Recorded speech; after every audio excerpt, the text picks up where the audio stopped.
आकार, ओमकार और मकार, तीन रेखाएं हम चंदन की खींचते हैं। जैसे इसमें तीन रेखा खींची, तीन रेखा। एक हरी चंदन है जो तुलसी की लकड़ी को घिसकर, जब तुलसी सूख जाती है, तुलसी जब सूख जाती है तो उसकी लकड़ी को घिसकर तैयार करा जाता है, उसको हरी चंदन कहते हैं। और वो हरी चंदन भगवान नारायण को, शालिग्राम भगवान को, भगवान नारायण को, भगवान विष्णु को वो हरी चंदन लगाया।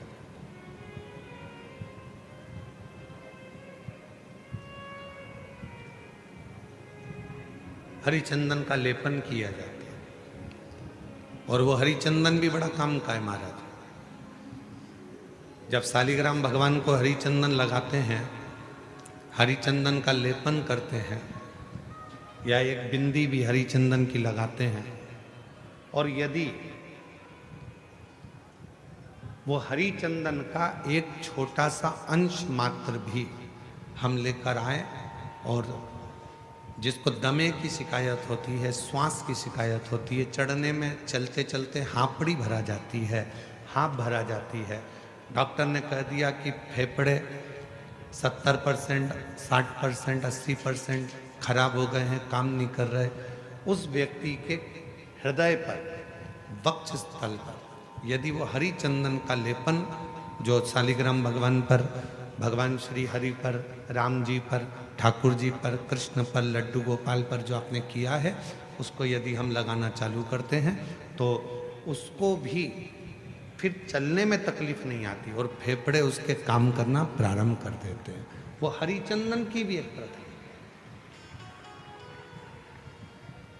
तो दो चंदन, एक हरी चंदन, एक शिव चंदन।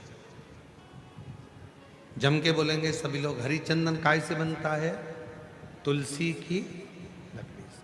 और शिव चंदन काय से बनता है? बेलपत्र जो सूख जाता है, लकड़ी जो सूख जाती है उसके। दोनों कारगर।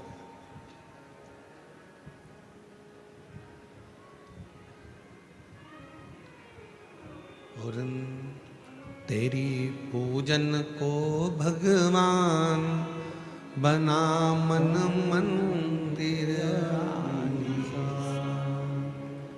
तेरी पूजन को भगवान बना मन मंदिर,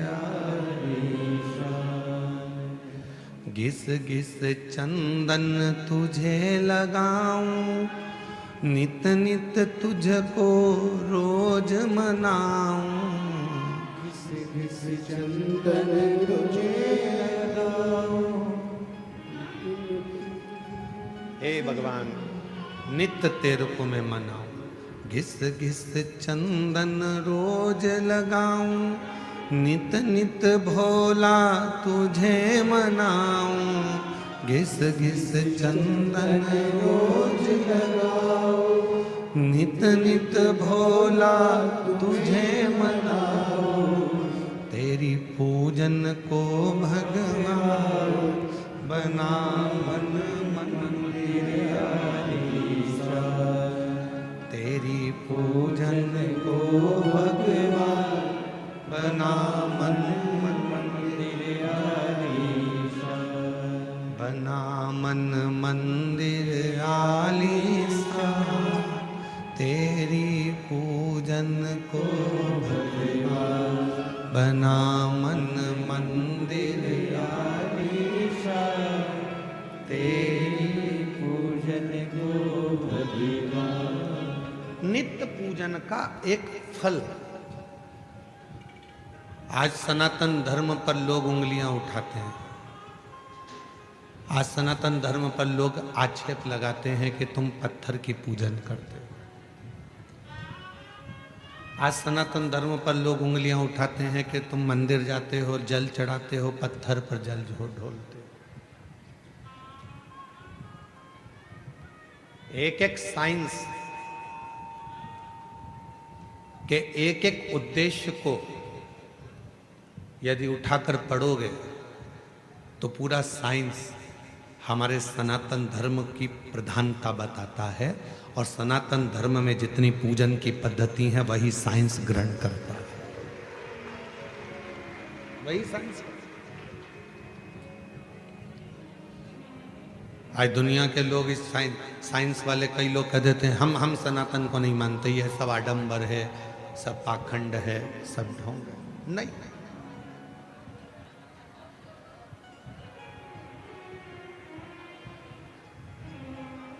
एक समय ऐसा भी आता है डॉक्टर पूरा इलाज करता है, सारी दवाइयां देता है, सब कुछ करता है, और आखिरी में डॉक्टर भी कह देता है कि मैं पूरी कोशिश कर रहा हूं, अब उसके हाथ में।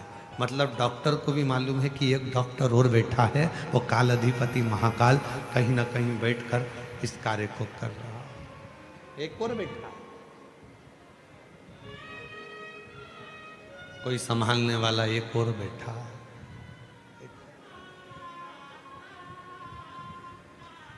शिव कथा कर रहे हैं। कल कथा में कहा था कि दुनिया में किसी की सामर्थ्यता नहीं है कि कोई तुम्हारा बुरा कर दे, अपना बुरा हम खुद कर रहे हैं, कोई दूसरा बुरा नहीं कर सकता।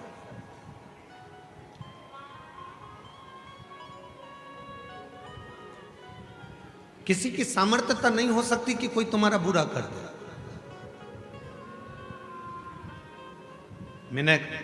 हमने अपनी व्यासपीठ ने भी कई बार देखा है, कई माताएं बहुत परेशान हो जाती हैं, तो घर में झगड़ा करते करते, जब सास से झगड़ा होता है, ननद से झगड़ा होता है, परिवार में झगड़ा होता है, तो वो झगड़े में कह देती है ऐसी जिंदगी मेरी भगवान ना जाने क्यों पैदा कर दिया, मुझे तो भगवान मार दे तो अच्छा। मतलब तू अपने आप को कोस रही है, और दिन भर में एक बार सरस्वती मुख से निकलती है तो हो सकता है कि वो तेरा बुरा होना उसी दिन से चालू हो गया।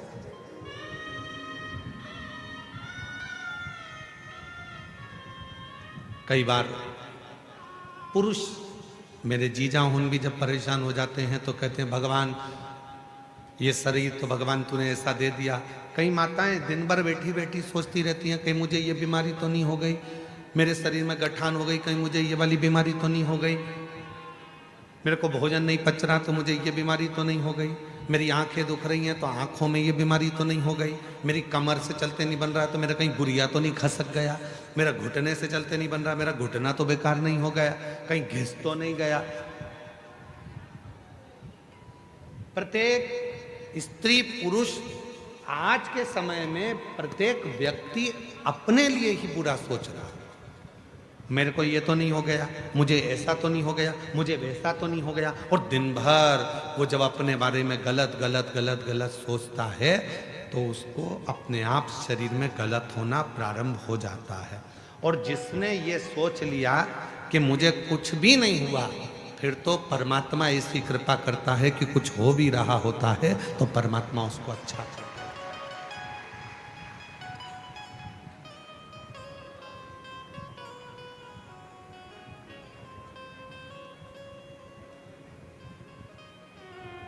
उसका प्रमाण इस कथा के मंडप में एक माता जी बैठी हुई है।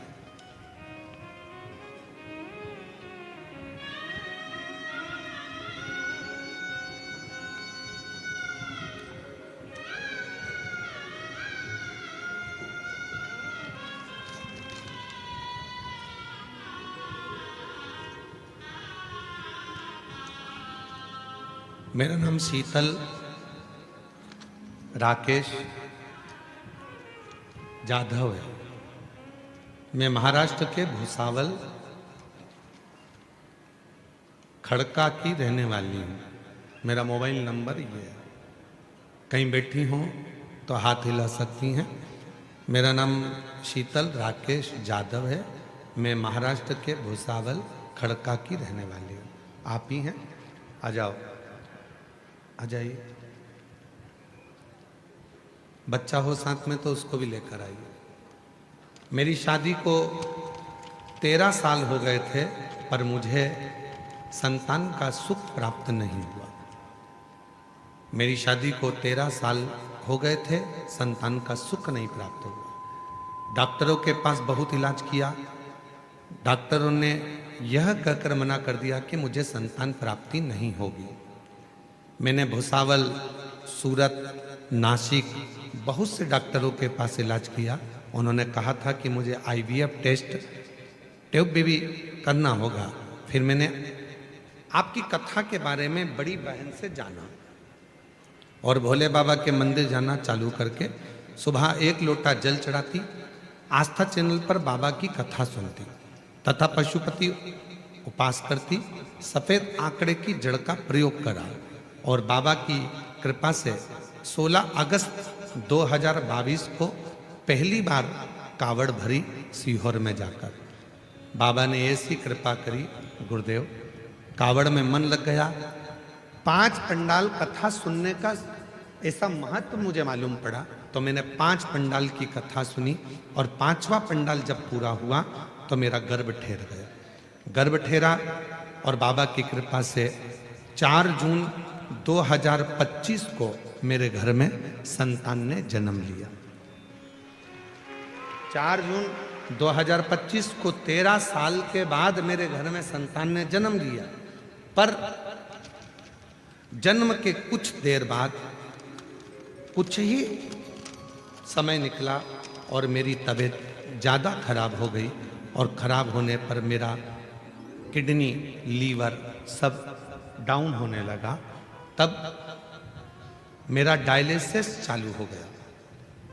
अब डायलिसिस चलते चलते चलते चलते हम लोग घर भी आ गए, पर महीनों निकल गए। डायलिसिस जब बंद नहीं हुआ तब मन में आया कि अब केवल अगर इस डायलिसिस को कोई बंद कर सकता है, क्योंकि डायलिसिस हर 2 दिन में डायलिसिस हो रहा था, किडनी लीवर काम ना करे, हर 2 दिन में डायलिसिस हो रहा था। अब कोई बंद करेगा तो शिव बंद करेगा।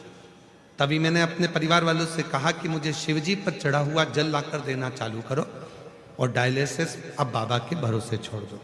बाबा की ऐसी कृपा हुई गुरुदेव, आज मैं बाबा को धन्यवाद देने करना चाहती हूँ। केवल 25 दिन तक लगातार शिवजी पे चढ़ा हुआ जल पीना प्रारंभ करा और बाबा की कृपा से मेरा आखिरी डायलिसिस 15 अगस्त को हुआ। उसके बाद मेरा डायलिसिस पूरा बंद हो गया। अब मैं पूर्ण तरह से स्वस्थ हूँ। अब मैं पूर्ण तरह से स्वस्थ हूँ। ये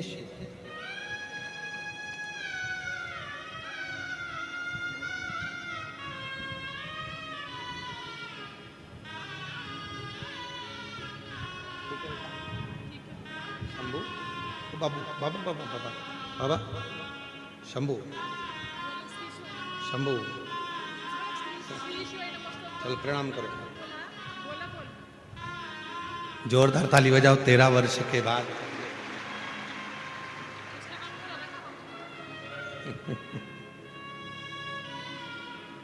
बच्चे का नाम भोला रखा है इन्होंने। एक बार जोरदार ताली बजाओ।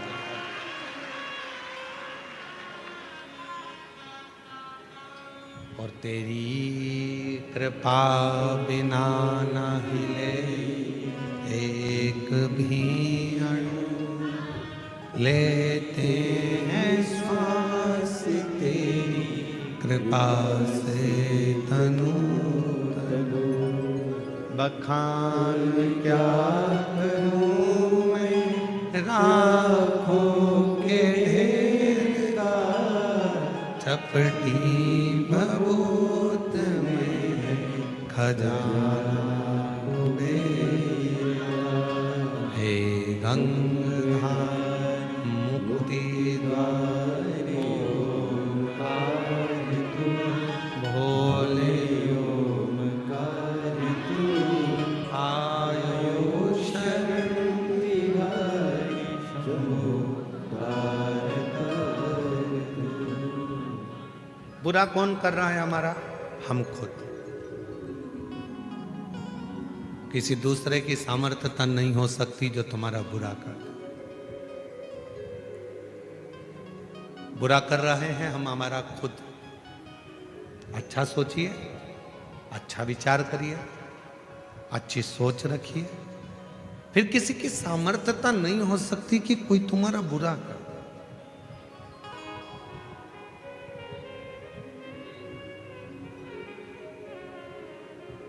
मुझे लग रहा है कि मेरा तबीयत में ऐसा होगा तो वो होगा, और तुमने सोच लिया कि मुझे कुछ नहीं होगा, आग लगे बस्ती में अपन रहो मस्ती में, क्या किसको रोइए चादर तान के सोइए, तो फिर कोई तुम्हारा बुरा नहीं कर सकता, कोई नहीं कर।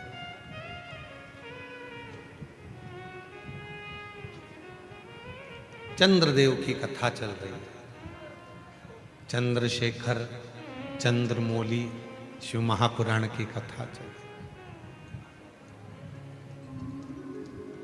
चंद्रदेव का बुरा लोग कर रहे हैं, दक्ष प्रजापति ने चंद्रदेव को श्राप दे दिया।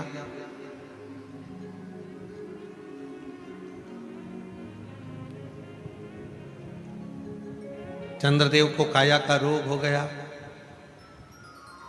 चंद्रदेव की काया खराब होने लगी।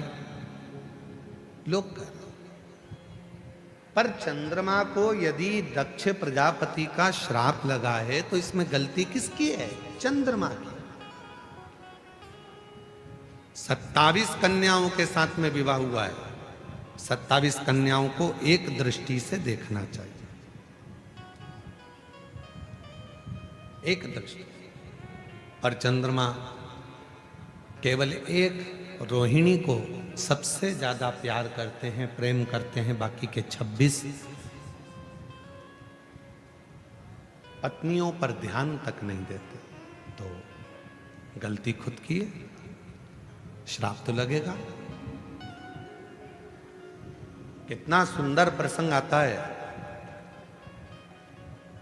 इस प्रसंग पर थोड़ा ध्यान दीजिएगा। एक घर के अंदर 4 भाई रह रहे हैं, चारों भाई कमा रहे हैं, व्यापार भी एक ही है, कमा के भी चारों भाई एक ही जगह पर ला रहे हैं। 4 देवरानी जेठानी उस घर के अंदर रहती हैं। थोड़ा ध्यान देना, बहुत सावधानी से इस कथा का स्मरण करिएगा। 4 भाई एक ही परिवार में रह रहे हैं, एक ही जगह पर कमाकर धन ला रहे हैं, एक ही जगह पर 4 देवरानी जेठानी रह रही हैं, चारों जेठानी देवरानी के बच्चे एक ही जगह पर रह रहे हैं। शिव महापुराण की कथा ये तक कहती है कि अपनी दृष्टि को जितनी देवरानी जेठानी घर में रह रही हैं और जितने भाई घर के अंदर रह रहे हैं, यदि सबकी कमाई एक जगह पर आ रही है तो चारों की दृष्टि एक जैसी रहना चाहिए। ये नहीं कि मेरे बेटे को मैं मलाई का दूध दे दूं और दूसरे के बेटे को सादा दूध दे दूं, मेरे बेटे को मैं घी की रोटी दे दूं, दूसरे को सादी रोटी दे दूं, मेरे बेटे को मैं 2 चम्मच घी लगा दूं और दूसरे के बेटे को 1 चम्मच घी लगा दूं। जिसकी दृष्टि में जो अपने बच्चों के प्रति प्रेम कर कर दूसरे के बच्चों के प्रति बैर उत्पन्न करना प्रारंभ कर देता है, उसके घर के बच्चों की जिंदगी अपने आप बर्बाद होना प्रारंभ हो जाती है। कोई उसको दूसरा बर्बाद नहीं करता।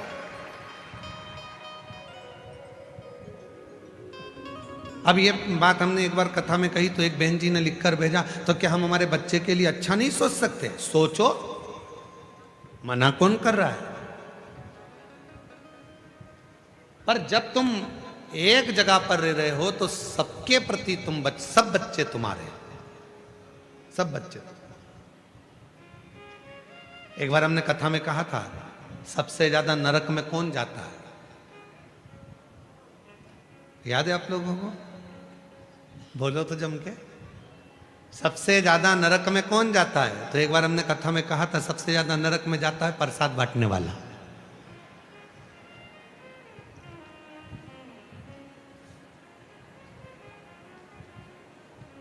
तो खूब इस पे लोगों ने हमको अपशब्द लिखकर भेजा कि बताओ, सीवर वाले महाराज ने कह दिया कि सबसे ज्यादा नरक में कौन जाता है, तो क्या प्रसाद बांटने वाला जाता है। प्रसाद बांटने वाला नरक में क्यों जाता है? तो कहा प्रसाद बांटने वाला प्रसाद कभी भी बंटता है तो अच्छी जगह पर बंटता है, धर्म की जगह पर बंटता है। मंदिर, देवालय, शिवालय, कथा, भागवत, सत्संग, संकीर्तन, तीर्थ, प्रसाद अच्छी जगह पर बंटता है। प्रसाद कभी किटी पार्टी में नहीं बंटता, प्रसाद शादी के फंक्शन में नहीं बंटता, प्रसाद 25वीं शादी की सालगिरह में नहीं बंटता, प्रसाद सिल्वर जुबली गोल्डन जुबली पर नहीं बंटता, प्रसाद धर्म की जगह पर बंटता है। और जब धर्म की जगह पर कोई व्यक्ति प्रसाद बांटने खड़ा होता है, दूसरा आया तो हाथ ऐसा होता है, और खुद के घर का पहचान वाला आया तो हाथ ऐसा हो जाता है, वो व्यक्ति नरक चले जाता। पत्नी आई हाथ बड़ा, बेटा आया हाथ बड़ा, कोई दूसरा आया हाथ छोटा, सबको ऐसे ऐसे ऐसे ऐसे दे रहे। तो जैसी पत्नी आके खड़ी हुई तो मुट्ठा भर के दे दिया, बेटा आया तो मुट्ठा भर कर दे दिया, कोई आया परिचित भाई आया, काका आया, काकी आई तो उन्होंने पस भर कर दे दिया। पर उसने ये नहीं सोचा कि हम धर्म की जगह पर खड़े होकर प्रसाद में भेदभाव कर रहे हैं। जब हम प्रसाद में भेदभाव कर रहे हैं तो वो परमात्मा की दृष्टि में रहेगा और हमको नरक भोगना पड़ेगा।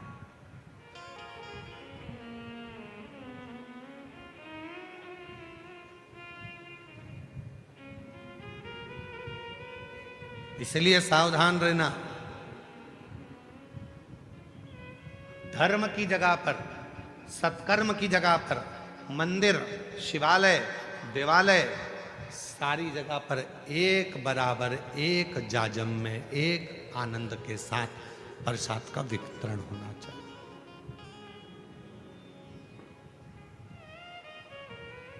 एक जगह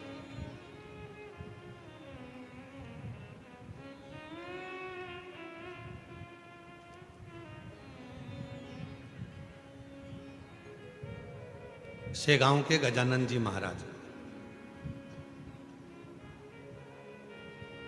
दुनिया की सबसे बड़ी रसोई, दुनिया का सबसे बड़ा भंडारा अगर कहीं चलता है तो वो शेगांव के गजानन महाराज के यहाँ चलता है।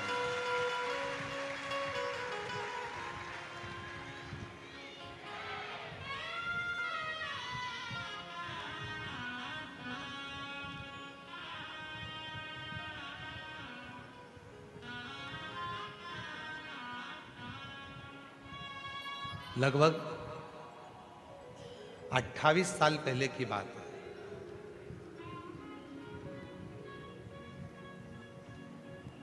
और 28 साल से हो सकता है कि 29 साल 28 साल पहले की बात हो। हम शेगांव गए, भंडारे में भोजन प्रसाद चल रहा था। एक पात्र में कोई मीठी वस्तु थी और वो थोड़ी सी थी। तो उन्होंने वो मीठी जो वस्तु थी, वो वस्तु को एक और रख दिया और सारी वस्तुएं चल रही। तब हमने पूछा, एक माता जी वो परस रही थी, तो हमने कहा कि ये थोड़ी सी मीठी वस्तु बची है तो ये भी प्रसाद में दे देना चाहिए। तो उन्होंने कितनी सुंदर बात कही गजानन महाराज के दरबार में, जरा विचार करिएगा।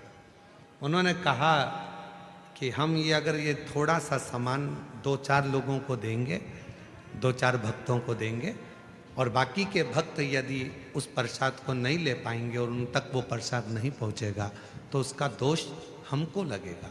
इसलिए जब एक जाजम पर गरीब हो, अमीर हो, पैसे वाला हो, बड़ा हो, छोटा हो, जब एक जाजम पर बैठकर एक साथ भोजन कर रहे हैं तो उनकी भोजन की थाली में भी एक जैसा भोजन जाना चाहिए। वो गजानन महाराज का एक जैसा भोजन, उसमें भेद नहीं होना चाहिए। कहाँ खड़े हो धर्म की जगह पर, कहाँ खड़े हो सत्कर्म की जगह पर, और वहां पर भी अगर हम भेद करें तो फिर परमात्मा हमको दंड तो देगा।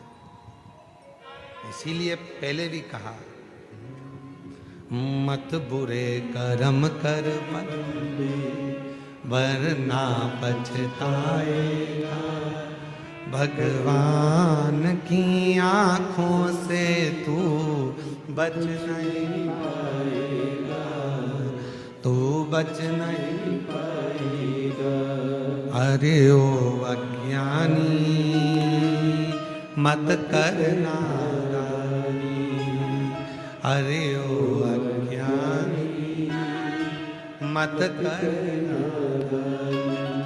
तेरे कर्म का फल भी तो ही पाएगा, जैसे तूने तेरे आगे आएगा। मत बुरे कर्म कर बंदे वरना पछताएगा। भगवान की आंखों से तू बच नहीं पाएगा, तू बच नहीं पाएगा। अरे ओ अज्ञानी मत करना नानी। समभाव, समदृष्टि, समविचार, समसोच, समभाव रखिए।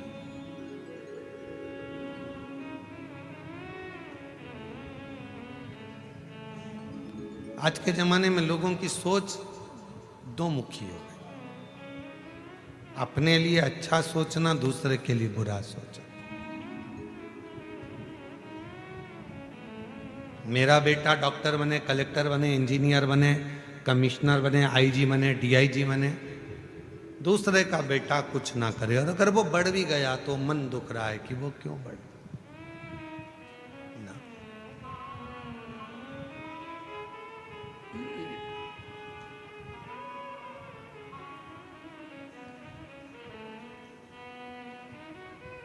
कितना सुंदर संवाद है शिव महापुराण की कथा में। तुम रुका जी चंचुला देवी से कहते हैं, चंचुला, जिस नारी के मन में किसी भी बच्चों के प्रति यदि बैरभाव उत्पन्न हो जाता है, उस नारी को अपने जीवन में मृत्यु से पहले कष्ट भोगना पड़ता है, बहुत कष्ट।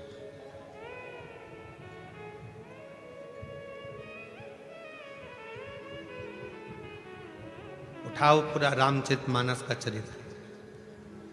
राम जी के जाने की कथा मिलती है रामचरितमानस में कि राम जी ने सरयू जी में समाधि।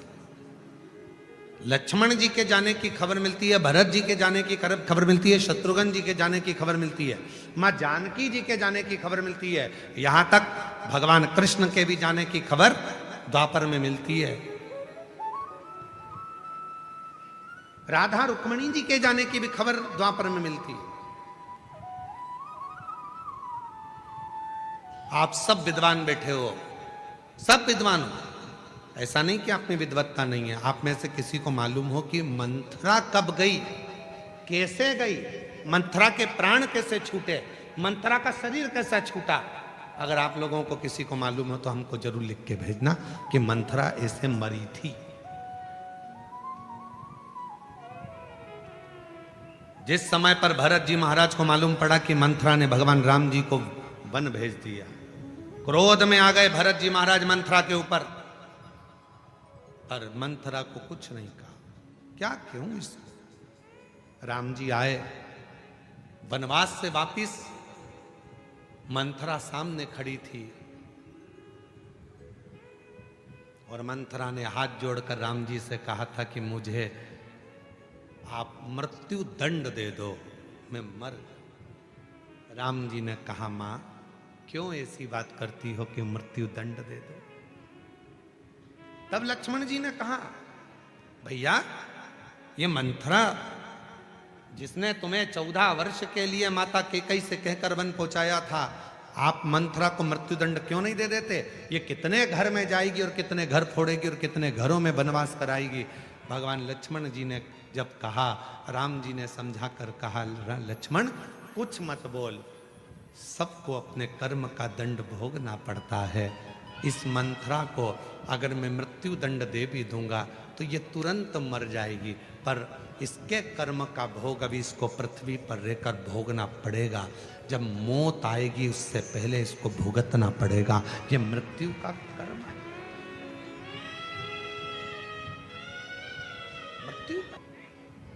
देवरानी का बच्चा आगे बढ़ रहा है, जेठानी को प्रसन्नता होना चाहिए। जेठानी का बच्चा आगे बढ़ रहा है, देवरानी को प्रसन्नता होना चाहिए।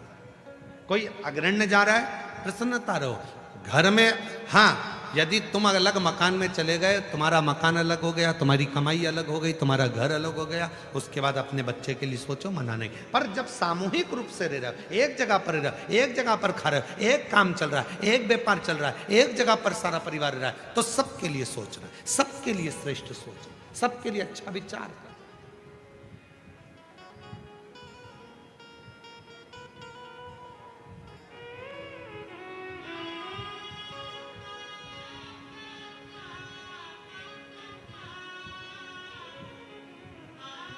सबके लिए एक स्नेह, सबके लिए एक प्रेम। पर दुर्भाग्य की बात तो यह है कि आज का जमाना इतना विचित्र हो गया कि लोग केवल परिवार तो परिवार, पृथ्वी पर एक साथ रह रहे हैं। ये घर है हमारा पृथ्वी, ये पृथ्वी हमारा नगर है, पृथ्वी हमारा घर है, इस पृथ्वी पर हम एक साथ रह रहे हैं, इसमें भी हम भेद करे जा रहे हैं। कोई कहता है ये ब्राह्मण है, कोई कहता है ये क्षत्रिय है, कोई कहता है ये वैश्य है, कोई कहता है ये शूद्र है।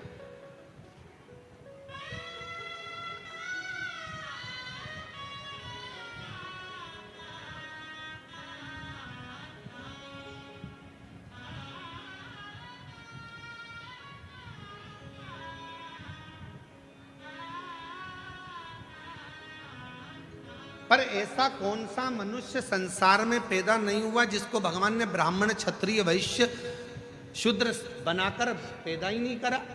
संसार में जितने मनुष्य पैदा हुए हैं इनको भगवान ने ब्राह्मण भी बनाया है, इन्होंने भगवान ने इनको क्षत्रिय भी बनाया, भगवान ने इनको वैश्य भी बनाया और भगवान ने इनको शूद्र भी बनाया। जितने संसार में मनुष्य पैदा हुए हैं इनको चारों वर्ण बनाकर भगवान ने भेजा। आप हम संसार में जितने भी हैं ये चारों वर्ण के हैं, ब्राह्मण भी, क्षत्रिय भी, वैश्य भी, शूद्र भी। अंदाजा करिए, आप खुद अपने मन में सोचिए, अपने मन में विचार करिए। आप जितने बैठे हो अपने बच्चों को ज्ञान देते हो कि नहीं देते? जम के बोलो जरा। अपने बच्चों को समझाते हो कि नहीं समझाते हो? अपने परिवार को समझाते हो कि नहीं समझाते हो? जब कोई व्यक्ति परिवार को, कुटुंब को, नातों को, रिश्तों को, अपनों को समझाता है, ज्ञान देता है, तो वो ब्राह्मण की पदवी पर। फिर जब गुस्सा आता है, झगड़ा करने जाते हो, क्षत्रिय बन जाते हो। जब अपने घर का पालन करते हो, पोषण करते हो, कमाने जाते हो, तो वैश्य बन जाते हो। और जब अपने ही शरीर को साफ करते हो, अपने ही शरीर को धोते हो, तो शूद्र भी बन जाते हो। प्रत्येक मनुष्य संसार का ब्राह्मण भी है, क्षत्रिय भी है, वैश्य भी है, शूद्र भी है। प्रत्येक मनुष्य। अब उसमें भेद क्या करना, क्यों सोचना? आज जरा सा वोट बैंक एकत्रित करने के लिए थोड़ी सी राजनीति में अपना वोट बैंक बढ़ाने के चक्कर में लोग समाजों में, लोगों को जातियों में तोड़ रहे हैं। पर निवेदन है मेरी जीजियों, मेरे जीजाओं, टूटना नहीं। एक लोटा जल देवाधिदेव महादेव को चढ़ाते रहना और बाबा के बने रहना, शिव के बने रहना। हमें टूटना नहीं, हमें जुड़ना।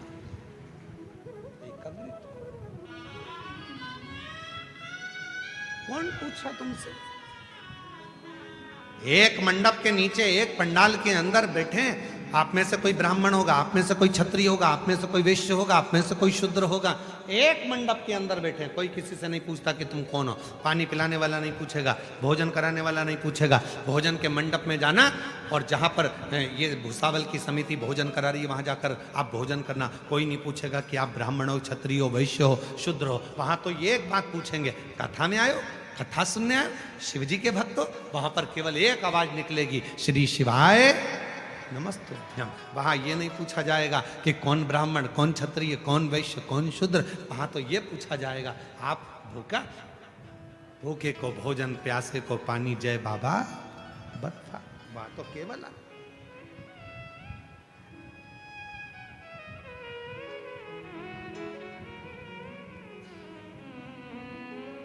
बांटा जा रहा है। आज समाजों को तोड़ा जा रहा है, जातियों में विभाजित किया जा रहा है। चंद्रदेव को यदि दुख आया तो वो दुख चंद्रदेव का खुद का है। किसी दूसरे का नहीं, स्वयं का।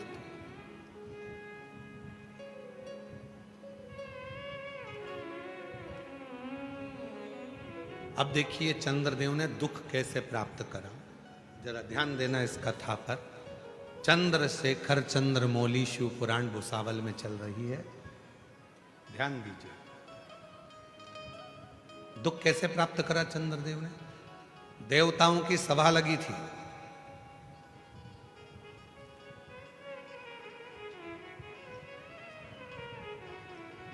सारे देवता बैठे हुए थे, देवताओं की सभा लगी हुई, सब बैठे।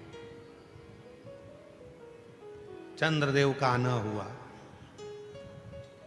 चंद्रदेव ने एक भी देवता को प्रणाम नहीं किया, नमन नहीं किया। एक भी देवता को चंद्रदेव प्रणाम नहीं करते, नमन नहीं करते।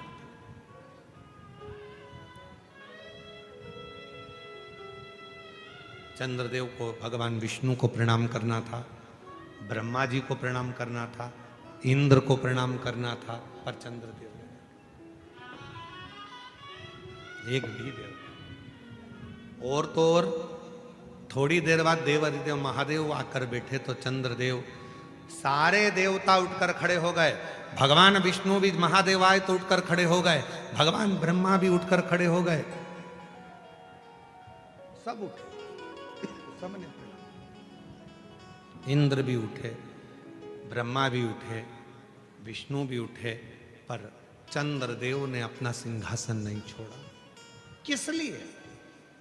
क्योंकि चंद्रदेव को जितने भी लोग मिलते थे वो कहते थे बड़ा सुंदर है चंद्रदेव, बड़ा विद्वान है चंद्रदेव, चंद्रदेव औषधि का देवता है, चंद्रदेव बड़ा सुंदर है, चंद्रदेव बड़ा सुंदर है। अब कौन समझाए कि ज्यादा बड़ाई होती है तो वो बड़ाई जब ज्यादा होने लगती है तो व्यक्ति के अंदर एक अभिमान प्रकट होने लगता है, अभिमान।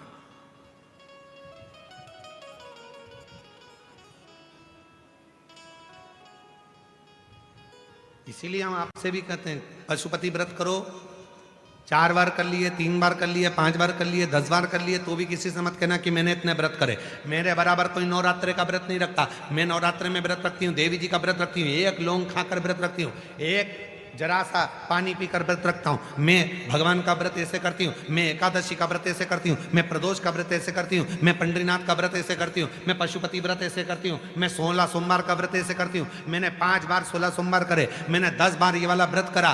कभी मुख से मत कहो, इससे तुम्हारे भीतर अभिमान आएगा। अभिमान आएगा तो मेरा भोलेनाथ तुमसे दूर हो जाएगा, क्योंकि शिव को अभिमान पसंद नहीं है, शंकर को अभिमान प्रिय नहीं। कभी मत कहो कि मैंने इतना व्रत करा, मैंने इतनी साधना करी, मैंने इतना तप करा, मैंने इतना यज्ञ करा, मैंने इतना अनुष्ठान करा, कभी नहीं।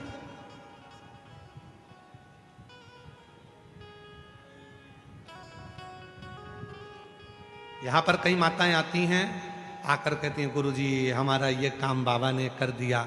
हम कहते हैं बस इतना ही बोलो कि बाबा ने कर दिया।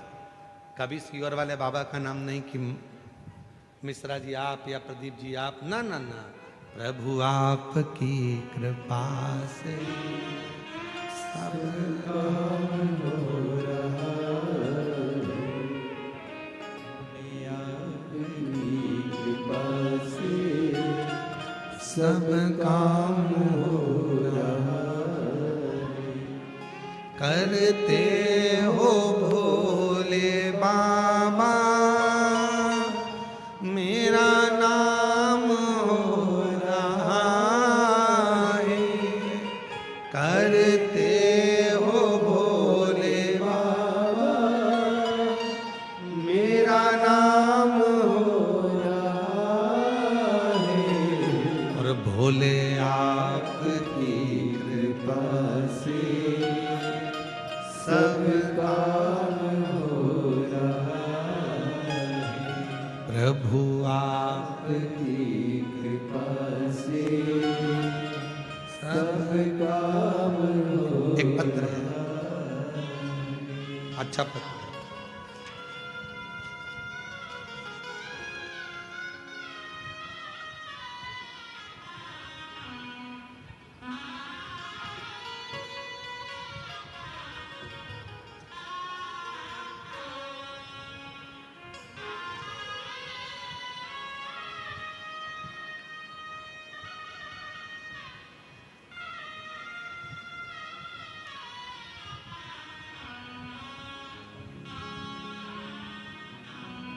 पत्र देखिए।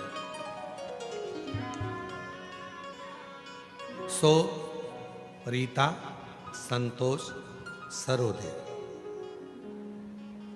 सो रीता संतोष सरोदे, गांव खड़का, तहसील भुसावल, जिला जलगांव से हो।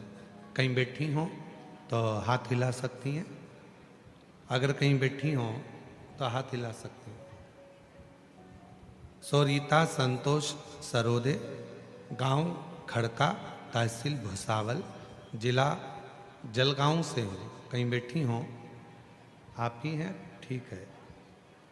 आ जाओ, बच्चे दोनों लिया। हाँ लिया ये। बाबा, मेरी शादी को 17 साल हो गए थे।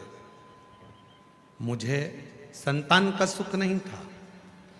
कई लोगों ने आपके बारे में बताया, पर मेरा आप पर विश्वास नहीं था। मैं आप पर विश्वास नहीं करती थी। क्यों? क्योंकि ऐसे ना जाने कितने महाराज आते हैं और कितने महाराज बोलते हैं। कैसे भरोसा करूं? 17 साल मेरे घर के लोग मुझे जहां जहां लेकर गए, मैं सब दूर गई, पर फिर भी मुझे औलाद नहीं हुई। तो अब मेरा विश्वास तो टूट चुका था। मैं आप पर रत्ती भर भरोसा नहीं करती थी, विश्वास नहीं करती। पर एक दिन मेरे पति ने आप पर विश्वास किया और मेरे पति ने कहा कि वो सीहोर वाला बाबा कथा कहता है तो लगता है कि वो कथा नहीं कहता, ऐसा लगता है स्वयं शिव कथा कहते हैं। तू एक बार सीहोर चल मेरे साथ। और हमारे मामा जी प्रीतमपुर में रहते हैं, तो हम हमारे मामा जी के घर चले गए और मामा मामी जी को लेकर सीहोर पहुंच गए। और सीहोर पहुंचते ही बोली मामी जी की, एक दिन ये कुबरेश्वर धाम है सीहोर का, मैंने सुना है यहाँ से कोई खाली नहीं जाता, तू बाबा से विनती कर, तुझे बाबा यहाँ संतान जरूर देगा। मेरी मामी जी ने कहा, यहाँ से एक कंकर पूजन कर कर ले जाया जाता है। मैंने परीक्षा लेने के लिए वहाँ से 2 कंकर उठा लिए और मैंने कहा कि मेरी मामी जी कह रही है, मेरा पति कह रहा है कि यहाँ से कोई खाली नहीं जाता, तो मैं भी देखूं क्या मुझे 2 औलाद हो सकती है। तो 2 कंकर वहाँ से उठा लिए और मैंने पर्स में डाले और लेकर आ गई। मैं आज बाबा को धन्यवाद देने के लिए आई हूँ गुरुदेव। सही में ये व्यासपीठ नहीं है, यहाँ शिव आता है, कथा कहता है, चले जाता है। गुरुदेव 7/10/2024 को मेरे घर में बाबा की कृपा से 2 बच्चों ने जन्म लिया, एक बेटा और एक बेटी। 17 साल के बाद मेरे घर में बच्चे हैं। 17 साल। जरूरी नहीं है कि आप सीहोर वाले बाबा पर भरोसा करें, जरूरी है कि आप शिव पर भरोसा करें। भगवान शंकर पर भरोसा करें। एक पत्र और है, अच्छा सुंदर।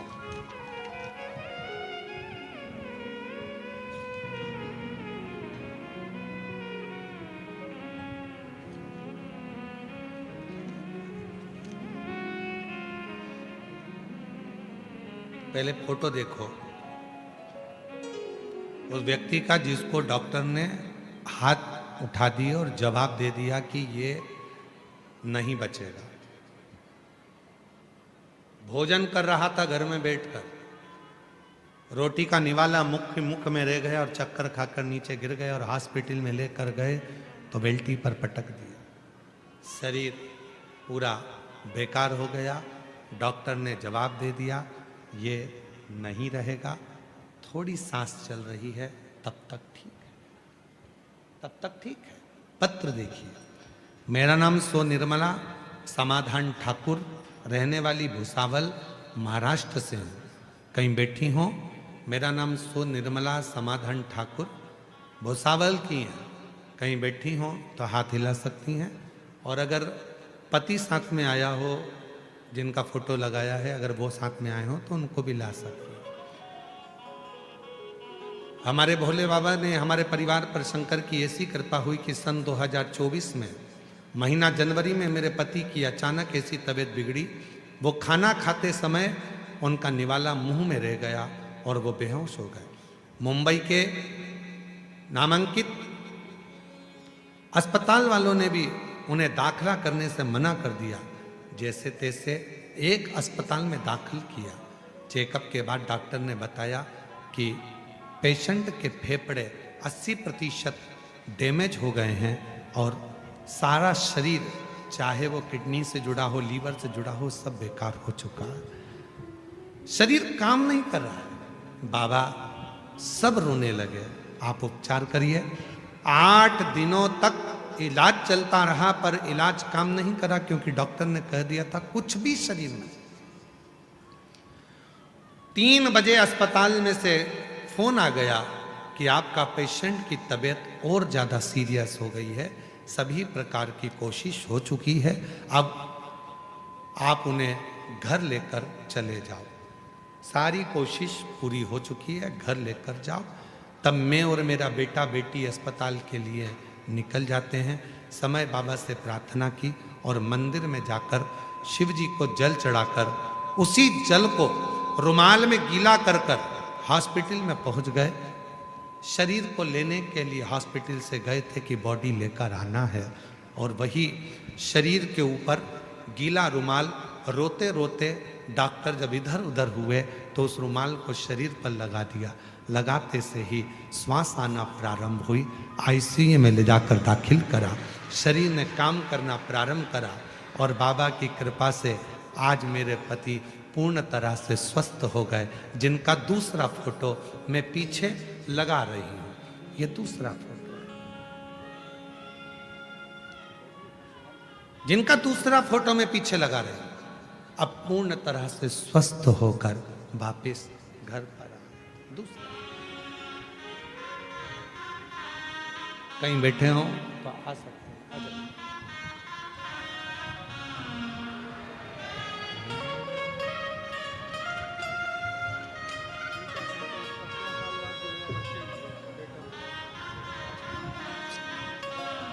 बाबा बाबा बाबा बाबा आजा। शंभो 17 साल के बाद में एक बार जोरदार ताली बजाएं। शंभो।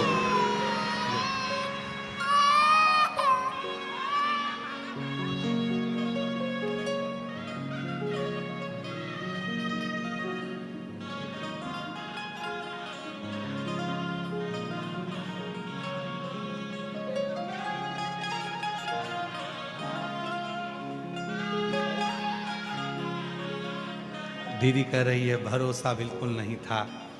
17 साल ऐसा कोई विष डॉक्टर और ऐसा कोई स्थान नहीं था जहां हम लोग नहीं गए। सब दूर दिखाया पर संतान का सुख न आया। आप पर भी विश्वास नहीं था, पर सीहोर का कुबरेश्वर धाम जो भावना लेकर आता है बाबा उसकी मनोकामना पूर्ण जरूर करते हैं। ऐसा कुबेर भंडारी का ऐसा। और आप लोगों को बधाइयां दूं,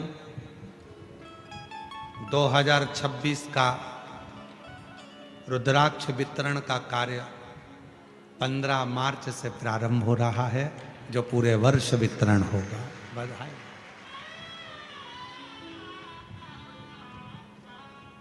जिस रुद्राक्ष का दुनिया के लोगों को इंतजार रहता है वो 15 मार्च से चालू हो जाएगा और 15 मार्च 2026 से चालू होकर फिर अगले साल तक रोज प्रतिदिन सुबह 10 बजे से शाम को 5 बजे तक कुबेर भंडारी की भूमि पर जाओ।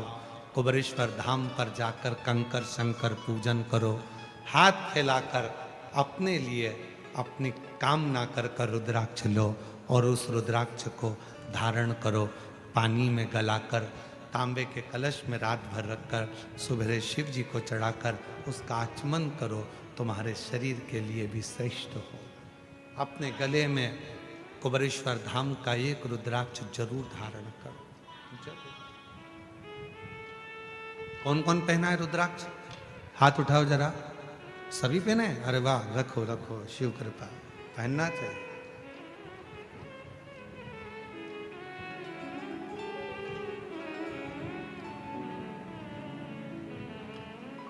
हमने पहले भी कथा में कहा था, अभी पुणे की कथा में कहा था,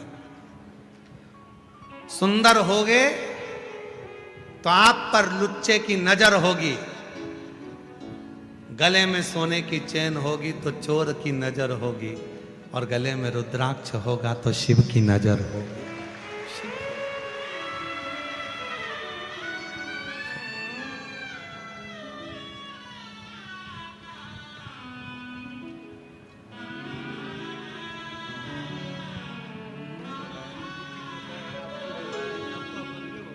जैसी भावना होवे सारी रोते नहीं, अब तक उससे रापड़िया हो गई। नहीं खाने उसे लौटाया। कह रहे हैं डॉक्टर बोल दिया था कि लेकर जाओ, बॉडी है, शरीर है। हिम्मत नहीं हारी इस बहन ने, गई है मंदिर में, रुमाल को गीला कर लिया शिव जी के जल में। शरीर ही तो लाना था, बॉडी ही तो लाना थी। एक बार उस पानी को शरीर पे देखे तो देखो, शिव का चढ़ा जल भाई के शरीर पर लगाया और शरीर में हाफड़ी आना प्रारंभ हुई, और आज आपके बीच में खड़ा। रोते नहीं, खुश हो। अब तो आ गए बाबा की कृपा। इसी को कहते हैं मौत के मुंह से भी अगर ला सकती है तो वो सावित्री ला सकती है। शिव है बाबा, बाबा की ले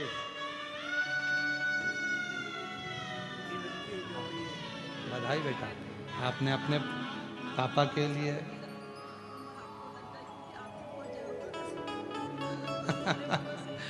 दीदी कह रही हैं हमारी पूरी उम्र आपको लग जाए, क्योंकि आपकी जरूरत सबको है।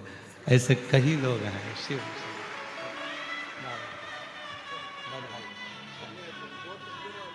आपने लिया।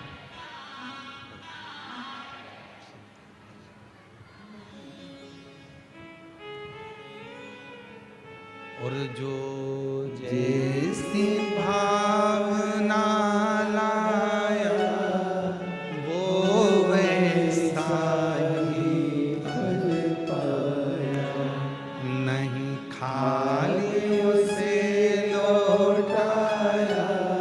वो मन ही मन हर्षाया। और कर दिया माला माल काशी वाले लुटा दिया भंडार काशी वाले। एक विश्वास, एक भरोसा, एक दृढ़ता जब हमारे भीतर हो शिव के प्रति, शिव संभाल लेता है। शिव संभाल, आप उसके आश्रित तो हो, आप उसकी शरणागति तो ग्रहण करो।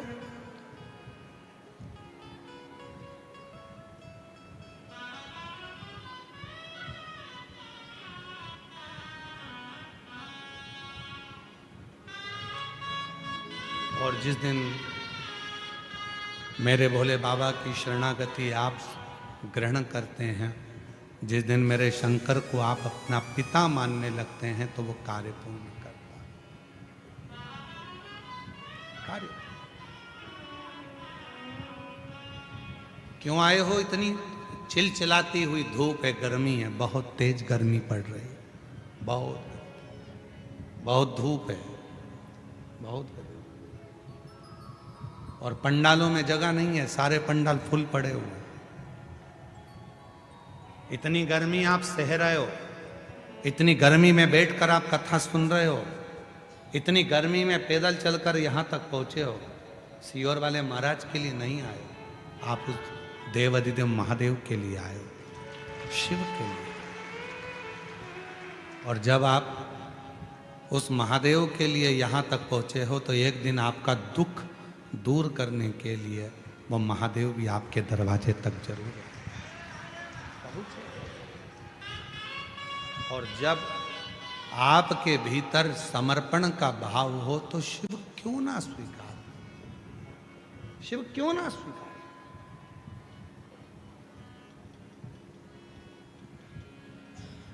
चंद्रदेव, देवाधिदेव महादेव का आगमन हुआ, पर चंद्रदेव खड़े नहीं हुए। शिव स्वीकार। शंकर का जो भक्त होता है वो मान अपमान दोनों को सम समझता।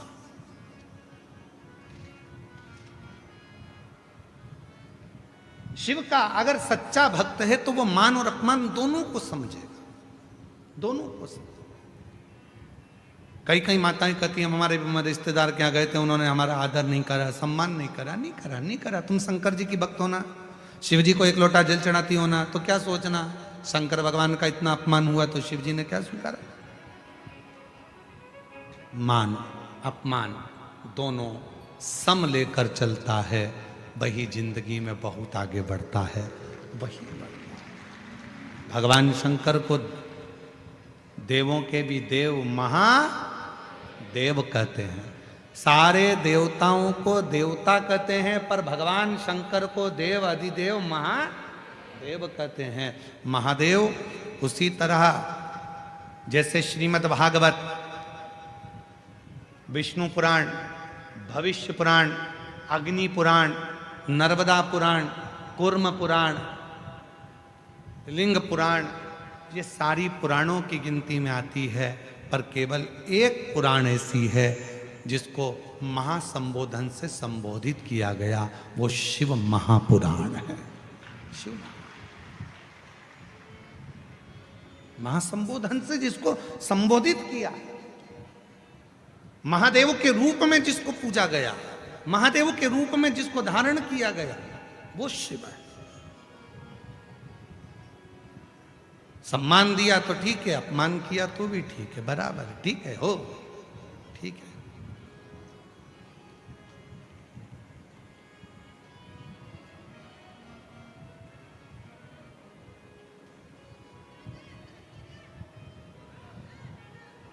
वो हमारे दीनानाथ जी एक वो लाइन गुनगुनाते हैं ना,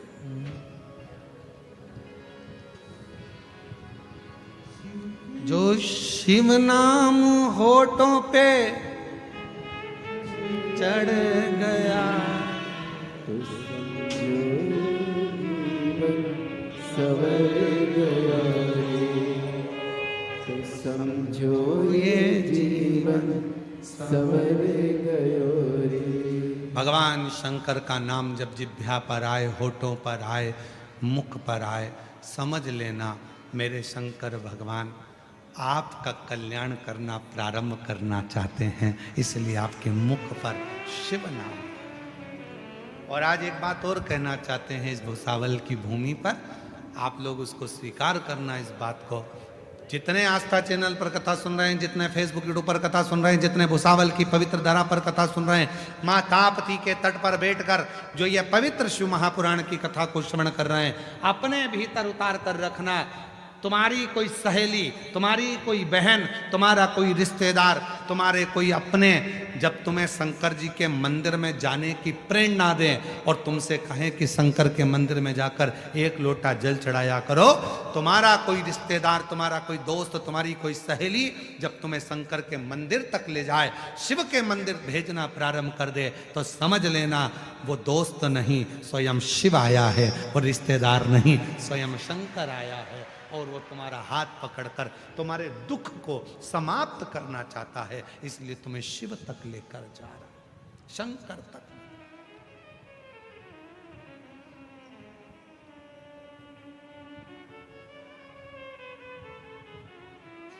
वो आपको शिव तक लेकर जा रहा है, शिव तक भेज रहा है, शंकर तक पहुंचा। चंद्रदेव शिव को देखकर उठे, भगवान शंकर को देखकर भगवान नारायण उड़ गए, ब्रह्मा जी उड़ गए, इंद्र उड़ गए, सारे देवता उड़ गए, पर भगवान शंकर को देखकर चंद्र नहीं उठे, क्योंकि उनको अभिमत्ता थी, मैं बड़ा सुंदर हूं, मैं बड़ा ज्ञानी हूं, मैं बड़ा विद्वान हूं, मैं औषधि का देवता हूं। चंद्र को औषधि का देवता माना जाता है, और जरूरी नहीं है कि एक दिन डॉक्टर को भी डॉक्टर की जरूरत पड़ जाती है, एक दिन वकील को भी वकील की जरूरत पड़ जाती है, एक दिन शिक्षक को भी शिक्षक की जरूरत पड़ जाती है, और एक दिन गुरु को भी गुरु की जरूरत पड़ जाती है, कोई जरूरी नहीं है।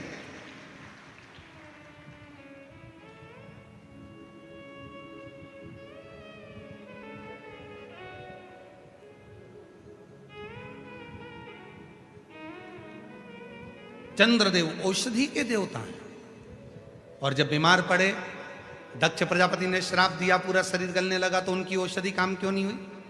फिर क्यों शंकर जी के पास गए? कभी कभी डॉक्टर को भी डॉक्टर के पास जाना पड़ता है, कोई जरूरी नहीं कि हमारे को ही सब आता है तो ना। अपने अंदर ये अभिमान भी मत लाओ कि मेरे को ही सब आता है, ना ना ना, सबको आता है। इसलिए आप सब विद्वान हैं, संसार में कोई ऐसा नहीं है कि जो विद्वान नहीं, सब विद्वान। तुम्हारी धर्म पत्नी को सब्जी अच्छी बनाना आती है तो तुम्हारी मम्मी को दाल अच्छी बनाना आती है। तुम्हारी सास अगर मक्का की रोटी, ज्वार की रोटी अच्छी बना लेती है तो तुम्हारी मम्मी भी कोई ना कोई रोटी अच्छी बना लेती है। सबको कुछ ना कुछ भगवान ने हुनर देकर पैदा करा। ऐसा कोई नहीं है जिसको हुनर देकर पैदा नहीं करा। आप अपने आप में ये ना सोचेंगे मुझे सब कुछ आता है, ना ना ना, सब कुछ ना, ये तो उसकी कृपा है।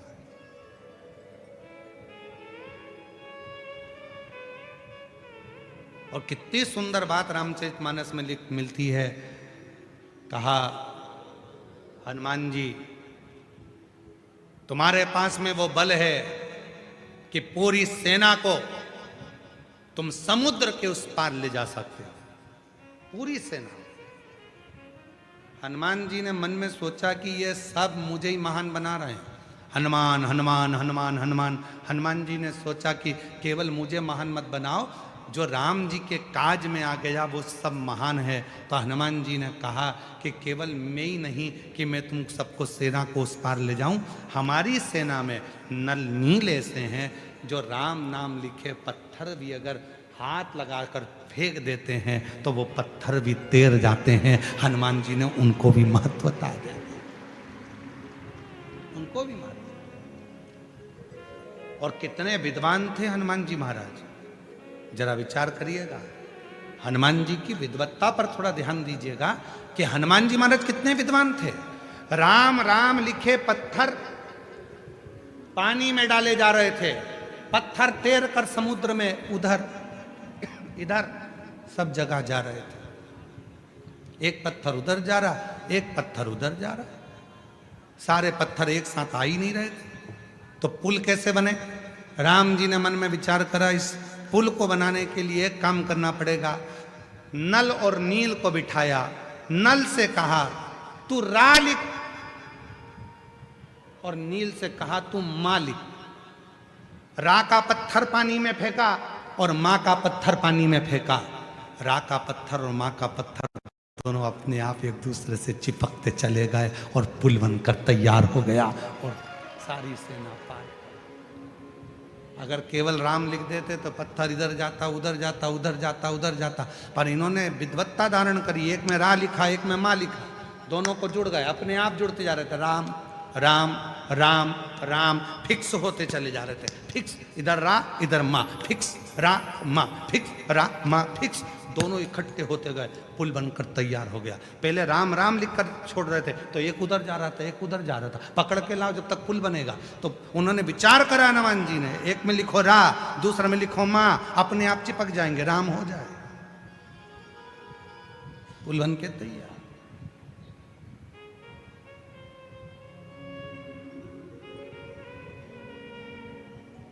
तो ये ना चंद्रदेव के भीतर होता है। कभी कभी ऐसा मन में भाव आ जाता है कि मैं ही श्रेष्ठ हूं। ना ना, प्रभु आपकी कृपा से सब काम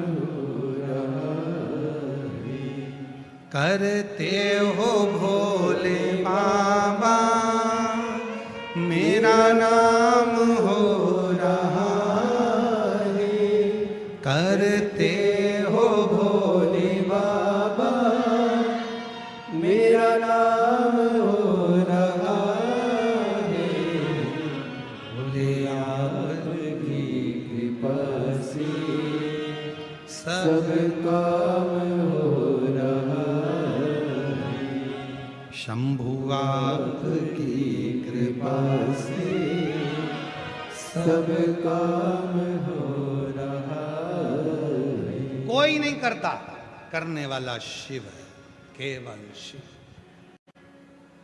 कौन करे?